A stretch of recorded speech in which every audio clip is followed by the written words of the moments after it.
আসলে কথা হচ্ছে আমাদেরকে মানুষ বলে মুফাসসিরে কোরআন, বাট আমি তো জানি আমি তো মুফাসসিরে কোরআন নই। আমি হচ্ছে একজন তালিবুল ইলম। আমি এখনো শিখছি, স্টিল ট্রাইং টু লার্ন, চেষ্টা করছি শেখার জন্য। সুবহানাকা লা ইলমা লানা ইল্লা মা আল্লামতানা। আল্লাহ, তুমি তো পবিত্র সত্তা, তুমি যদি চাও আমাকে জ্ঞান দিবা, তুমি যদি আমাকে বলার সুযোগ না দাও, কেউ কি আমাকে দিয়ে বলাইতে পারবে? যুবক ভাইরা বলেন বলেন বলেন। সব জ্ঞানের উৎস এক সত্তার কাছে আছে। আওয়াজ দিয়ে বলেন তো সেই সত্তাকে। আল্লাহ যদি আমাকে তৌফিক দেয় তবেই কিছু কথা বলবো। রাজি আছেন তো ইনশাআল্লাহ? আসুন ভূমিকায় কিছু কথা কোরআন নিয়ে বলার ট্রাই করি। Still they are using their own phone. ছোট মুরব্বী, ফোন অফ করো, ফোন অফ করো, টার্ন অফ ইউর ফোন। না প্লিজ। দেবিদ্বার একটা ভদ্র মানুষদের এলাকা যুবক ভাইয়ের, এখানে কোনো বিশৃঙ্খলা করা যাবে না। মেহেরবানি করে তাকবীর দেন সবাই, লিল্লাহি তাকবীর। আচ্ছা, আমি প্রশ্ন করছি, উত্তর দেন। পৃথিবীতে সর্বপ্রথম যে নবী এসেছেন সেই নবীর নাম কি? আরে ভাই সবাই জানেন, আস্তে কম কেন, জোরে কম। আমাদের আদি পিতার নাম কি? আদম আলাইহিস সালাম। এবং আমাদের জাতির পিতা হচ্ছে ইব্রাহিম আলাইহিস সালাম। বলেন সবাই মারহাবা। আচ্ছা, ওনার স্ত্রীর নাম কি ছিল আদমের? হাওয়া আলাইহিস সালাম। আচ্ছা, বলেন তো সবাই যুবক ভাইয়েরা, ওনারা দুনিয়াতে আসার পূর্বে কোথায় ছিলেন? আরে ভাই জোরে কোন না, কোথায় ছিলেন? তার মানে আমাদের আসল গন্তব্য দুনিয়া নয়, আমাদের আসল গন্তব্যই হচ্ছে জান্নাত। সুবহানাল্লাহ পড়েন সবাই আপনারা। আচ্ছা, সমস্যা। মাশাআল্লাহ, এই তো দেন দেন দেন সাউন্ড দেন। মাশাআল্লাহ। তো বলছিলাম আমাদের আসল ভাষা কোথায়? এদিকে লোক কথা কয় না, কি রে বাবা? ওই আমাদের আসল ভাষা কোথায়? আমাদের আসল ভাষা কোথায়? জান্নাতে। আদম আলাইহিস সালাম শয়তানের ওয়াসওয়াসায় পড়ে গাছ থেকে একটা কি খেয়েছিলেন? ফল খেয়েছিলেন, আমরা সবাই জানি। তো যখন তিনি তার ভুল বুঝলেন তখন তিনি বললেন, আল্লাহ রব্বানা যালামনা আনফুসানা ওয়া ইল্লাম তাগফির লানা ওয়া তারহামনা লানাকুনান্না মিনাল খাসিরিন। আল্লাহ, আমি তো ভুল করেছি, তুমি যদি আমাকে মাফ না করো, রহম না করো, আমি ক্ষতিগ্রস্তের মাঝে শামিল হয়ে যাব।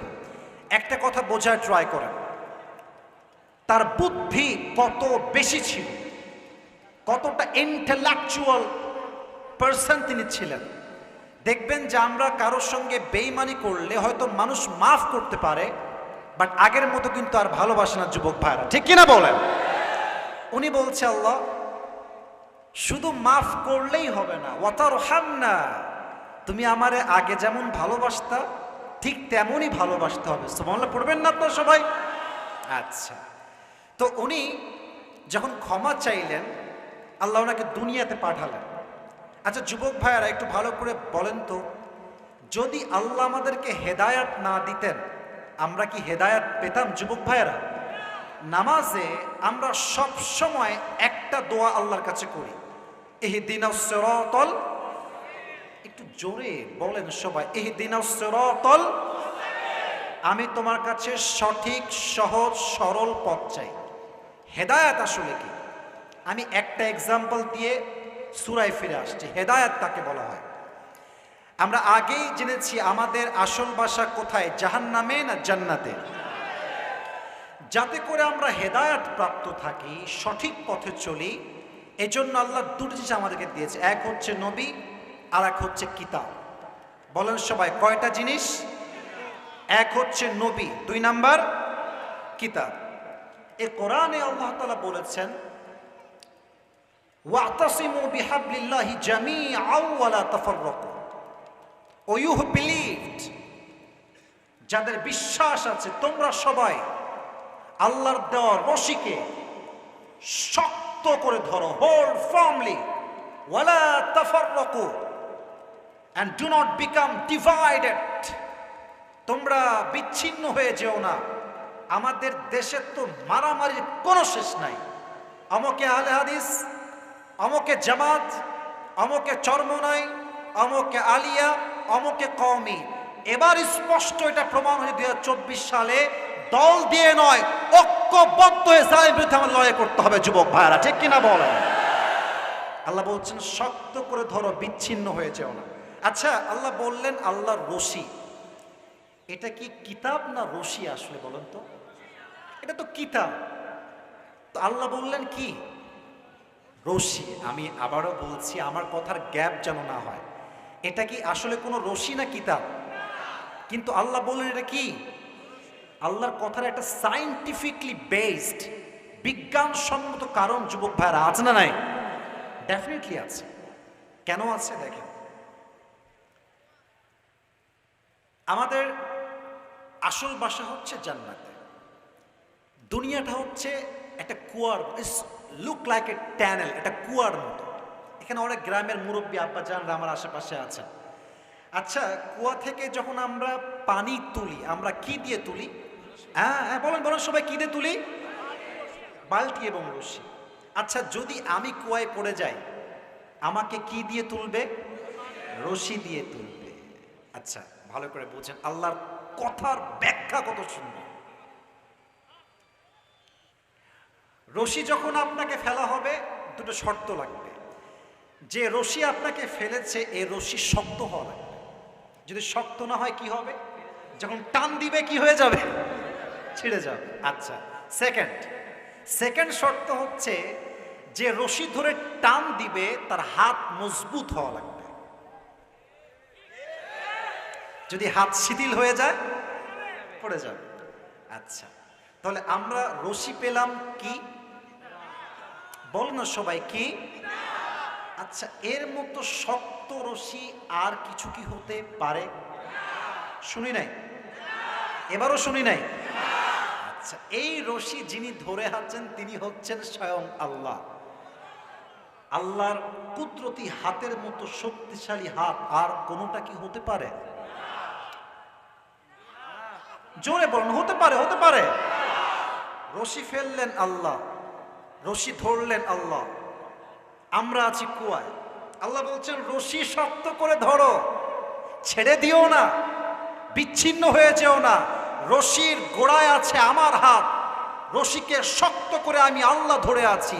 তুমি আছো কুয়ায় পড়ে, যদি রশিকে শক্ত করে ধরতে পারো, তুমি জান্নাত থেকে হারাই গিয়েছিলে, তবে তোমাকে কুয়ার থেকে উঠিয়ে আবার সেই জান্নাতে প্রবেশ করানোর দায়িত্ব আমি আল্লাহ নিজেই নিয়ে নেব। রশিকে শক্ত করে ধরতে হবে। রাজি আছেন তো সবাই ইনশাআল্লাহ?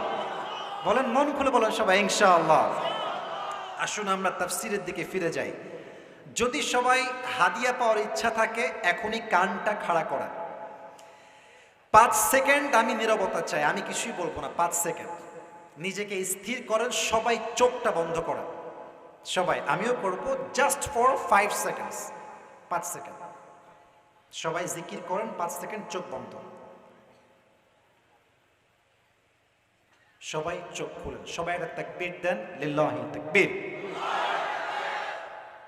আমি তাফসীর শুরু করছি। মেহেরবানি করে আমি এখান থেকে নিয়ে এই পুরো এরিয়ার সবাইকে বলছি, প্লিজ একজন যুবক, একজন মুরব্বী তাফসীর চলাকালীন অবস্থায় ডানে বামে উঠে যাবেন না।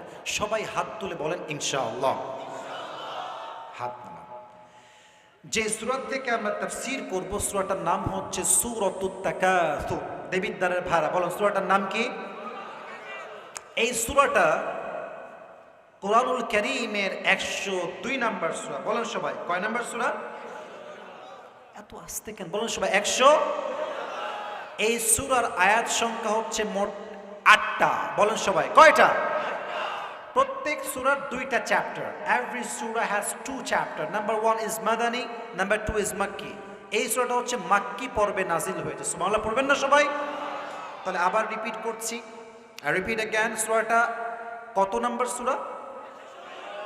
আরে টুপি পাওয়ার জন্য লাগবে তো মুখস্থ ভাই। বলেন সবাই, কত নাম্বার? 2। এই সূরার আয়াত সংখ্যা মোট কয়টা? হ্যাঁ, মাশাআল্লাহ। সূরাটা কি মাদানী না মাক্কি? মাশাআল্লাহ, মাশাআল্লাহ, সুন্দর। কথা কি বোঝা যায় যুবক ভাইরা? আসুন আমরা শুরু করছি। আল্লাহ তাআলা বলছেন, আলহাকুমুত তাকাসুর। আমি প্রত্যেকটা ওয়ার্ডলি আপনাকে ট্রান্সলেশন করব, ব্যাখ্যা করব শব্দগত, যতটুকু আমার সাধ্যে কোলায়। As much as I can explain, I will try my best. বলেন সবাই ইনশাআল্লাহ। আল্লাহ ইউলহি ইলহা। আল্লাহ in Arabic word, it is past tense verb.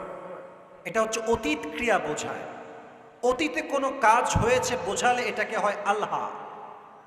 আলহাকুমুত তাকাসুর। এই আল্লাহর মূল মাদ্দা অথবা মূল অক্ষর হচ্ছে লাম হা ওয়াও, লাহবুন। বলেন সবাই কি বুন? লাহবুন। বলেন সবাই লাহবুন। লাহবুন এর অর্থ কি জানেন? এর অর্থ হচ্ছে এন্টারটেইনমেন্ট, চিত্ত বিনোদন, মজা, খেলা। যেমন কোরআনে আল্লাহ তাআলা বলেছেন, ইআলামু আন্নামাল হায়াতুদ দুনিয়া লাইবু ওয়া লাহব। You have to know the worldly life is nothing more than play and entertainment. হে আমার বান্দারা, জানো তোমরা দুনিয়ার জীবনটা জাস্ট একটা সাময়িক খেল তামাশা ছাড়া আর কিচ্ছু না। ঠিক কিনা বলে? প্রথম অর্থ পেলাম চিত্ত বিনোদন, খেল তামাশা। মাথায় রাখেন, পরে কাজে দিবে। লাহুন মানে হচ্ছে খেল তামাশা। আর একটা অর্থ আছে এটা, লাহুন মানে হচ্ছে, আমি বোঝাচ্ছি এক্সাম্পল দিয়ে। আচ্ছা, আমরা এখানে বসে আছি, একটা মাঠ, আমরা তাফসীর শুনছি। আমরা কি শুনছি যুবক ভাইরা? আচ্ছা, আমরা চাইলে ওখানে যে বাজার আছে ওখানে বসে বসে চানাচুর খাইতে পারতাম না যুবক ভাইরা? এখন যা চানাচুর খাচ্ছে তারা হচ্ছে লাহুনের অংশীদার। লাহুন মানে হচ্ছে এমন একটা জিনিস যেটা আপনাকে সবচেয়ে গুরুত্বপূর্ণ কাজ থেকে দূরে রাখে এবং এমন কাজে ব্যস্ত রাখে যে কাজটা আপনার না করলেও চলে। কথা কি বোঝা যায় যুবক ভাইরা? তার মানে এখন যারা তাফসীর শোনা বাদ দিয়ে ভাজা খাচ্ছে, মুড়ি খাচ্ছে, তারা লাহগুনে মশগুল হয়ে আছে। আর আমরা যারা এখানে বসে আছি, আল্লাহর আয়াত অনুযায়ী আমরা সঠিক পথে আছি। সুবহানাল্লাহ পড়বেন না আপনারা? এটা হচ্ছে লাহুন শব্দের ব্যাখ্যা। এবার আসুন আমরা একটু বুঝে নেই। আল্লাহ তাআলা বলছেন, আল্লাহ তোমাদেরকে, তোমরা পথভ্রষ্ট হয়ে গিয়েছো। আলহাকুমুত তাকাসুর। এখন প্রশ্ন হতে পারে যে পথভ্রষ্ট যে হয়েছি, করেছে কে? প্রশ্ন যুবক ভাইরা আছে না নাই? আচ্ছা, আমার এই উপরে এইটা কি সামিয়ানা, প্যান্ডেল, এটার জন্য লোকের দরকার আছে না যুবক ভাইরা? মাহফিল যে করেছে আয়োজক কমিটি আছে না নাই? কে করেছে? ফাইলকে, কর্তাকে। আল্লাহ তাআলা বলছেন আত-তাকাসুর, তোমাদেরকে পথভ্রষ্ট করেছে আত-তাকাসুর। এই তাকাসুরের চারটি ব্যাখ্যা বলবো, তারপরে হাদিস থেকে কিছু ঘটনা বলবো। যুবক ভাইরা সবাই আমার দিকে তাকান, চোখে চোখ রাখেন। আমাকে দেখতে কোনো সমস্যা হচ্ছে না তো আপনারা যুবক ভাইরা? আমাকে দেখা যায়? দেখা যায়? সবাই একটা কাশি দেন, তাকবীর দেন একটা, লিল্লাহি তাকবীর। আত-তাকাসুর, তাকাসুর মানে হচ্ছে খুব বেশি, কাসরাহ থেকে এটা নির্গত হয়েছে। তাকাসুর it means plenty, it means a lot, অনেক বেশি বোঝায়। এর ব্যাখ্যা হচ্ছে মোট চারটা। এক, নিজের জন্য অনেক বেশি চাওয়া। আমি ঢাকা শহরে খুব দেখেছি, বিশেষ করে আমাদের দেশ তো এখন স্বাধীন হয়েছে, কিছু নেতা আছে দেখবেন, নেতা হয়েছে কয়েকদিন হয়েছে, ওর ব্যাংকে কয়েকশো কোটি টাকা জমা হয়ে গিয়েছে যুবক ভাইরা।